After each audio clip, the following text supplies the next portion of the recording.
ছয় দফা দাবিতে অনির্দিষ্টকালের কর্মবিরতি পালন করছেন দেশের বিভিন্ন হাসপাতালের ইন্টার্ন চিকিৎসকরা। এতে মারাত্মকভাবে ব্যাহত হচ্ছে রোগীদের সেবা প্রাপ্তি।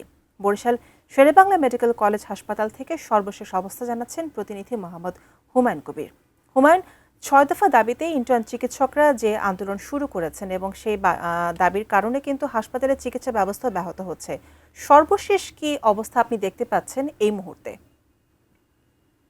আপনি যেমনটা বলছিলেন যে ছয় দফা দাবি আদায়ের লক্ষ্যে সারা দেশের বরিশাল ও শেরেবাংলা মেডিকেল কলেজ হাসপাতালে যে ইন্টার্ন চিকিৎসক রয়েছে তারা আজকে সকাল থেকে অনির্দিষ্টকালের জন্য কর্মবিরতি শুরু করেছে এবং এই কর্মবিরতি শুরু করার কারণে হাসপাতালের চিকিৎসা ব্যবস্থা মারাত্মকভাবে ব্যাহত হচ্ছে এবং এখানে রুগীরা সেভাবে চিকিৎসা পাচ্ছে না। কারণ প্রায় 200-র মধ্যে ইন্টার্নি চিকিৎসক রয়েছে যারা সার্বক্ষণিকভাবে পর্যায়ক্রমে এই চিকিৎসা দিয়ে থাকে।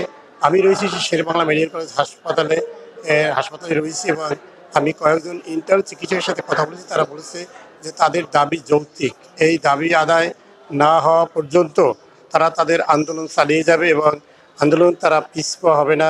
এদিকে হাসপাতালের জরুরি চিকিৎসা কার্যক্রম অব্যাহত রয়েছে এবং জরুরি চিকিৎসা কার্যক্রম চলছে এবং আমি সেই অনেক এসে আমি হাসপাতালের বিভিন্ন বিভাগ পরিদর্শন করে দেখেছি যে চিকিৎসা কার্যক্রম চালাচ্ছে ডাক্তাররা।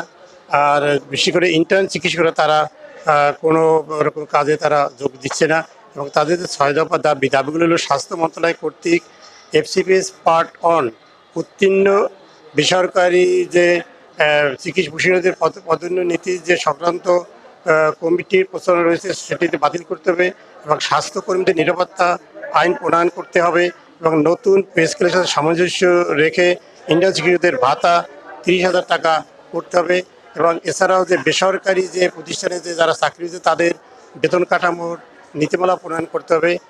এই দাবিগুলোর লক্ষ্যেই তারা আন্দোলন করছে এবং আজকে সকালে আন্দোলনের অংশ হিসেবে তারা মানববন্ধন করেছে এই হাসপাতাল প্রাঙ্গণে এবং বিক্ষোভ করেছে।